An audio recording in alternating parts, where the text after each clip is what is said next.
here with Chris Weidman. Chris, first of all, how disappointed were you, or what was your reaction when you found out about Anderson Silva's post-fight test? It's a good question.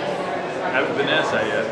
My reaction, it just sucks. You know, I always was under the belief that at least the top guys weren't taking it. I really believe that. I was naive. I thought steroids, taking steroids and performance enhancers is a mental weakness that I thought the top cream of the crop guys didn't have to take. And it was the guys that really weren't capable of being the best that needed to try to hang with the best.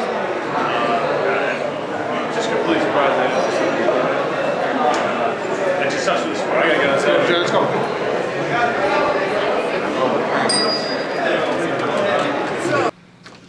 You know, I'm not the guy who likes to kick people when they're down, Sure. so I'm not going to smear his name any more than it's been smeared.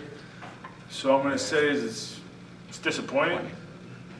Like I said before, I just always thought that the champions, if you look at them muscular-wise, they're not these jacked up guys. Yeah. I mean, besides me, but I mean, I take my shirt off, I'm just looking like a normal guy, to be honest with you, until I cut weight and I look shredded on the scale. But I have to be in crazy shape to really look like anything. But because he doesn't have that look like he's on steroids. Did you feel like Anderson looked like he was on steroids?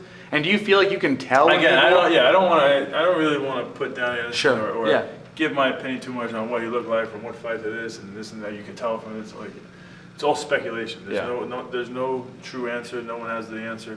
So I don't want to be the guy to start smearing him when he's down. So I have no opinion on that. Well, then let me ask you this. What was going through your head when he was fighting Nick Diaz, and how close of an eye did you have on that fight? What was going through my mind? Probably the same thing that was going through everybody else's mind when Nick Diaz laid down on the floor. And, it was awesome. The balls that Diaz has, it was an awesome, fun first round to watch. And Anderson Silva, I didn't think looked very good, but he also was on a crazy layoff. I don't think he was the Anderson Silva we've seen in the past, but you know, I don't want to take any credit away from Nick Diaz. I think he did a good job, but I don't think either guy really performed the way that we usually see them perform. I don't think Nick Diaz threw punches. He said he didn't have his boxing coach. I thought it was going to be one of those things where Diaz was going to be tracing him down, just trying to tap him, look to connect on something, overwhelm with punches. And Anderson Silva was going to use his footwork and use his kicks, to kind of stay away, and some pot shots. We didn't see really any of that from either guy, so I don't know. Did you agree with the judges' scorecards at the end of the day? I thought Anderson won the fight. 50-45? It was such a weird fight. Two judges had it 50, yeah.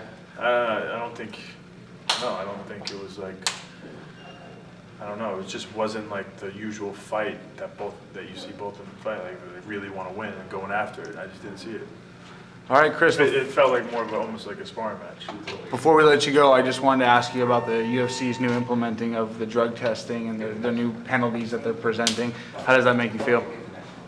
I think it's great, man. I think it's a huge step in the right direction.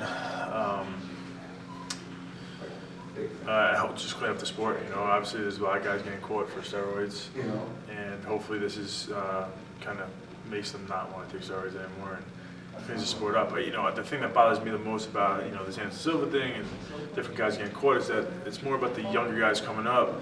Now they're going to start thinking that they have to take steroids. And now they're going to speculate that Anderson Silva took it his whole career. His legacy is in question at this point. There's no going back on that. And they're going to imagine that he was doing it, so he made, who knows, let's say just $50 million.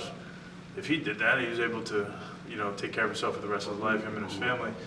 Maybe it's worth doing it. And my message to them is that I'm champion. I've never taken any PED, and I would never do that. I'll retire early, if my body can't hold up. And it's just, it's tough. You have a lot of pressure. You're fighting through injuries, and you just can't do it. But I just don't want these younger fighters to think that that's the way to become champion and really make a legacy for yourself, because it's not. I still firmly believe that taking PEDs is because you're weak-minded and you have insecurities about yourself that you're trying to fill the void with PEDs. I think true winners don't have that.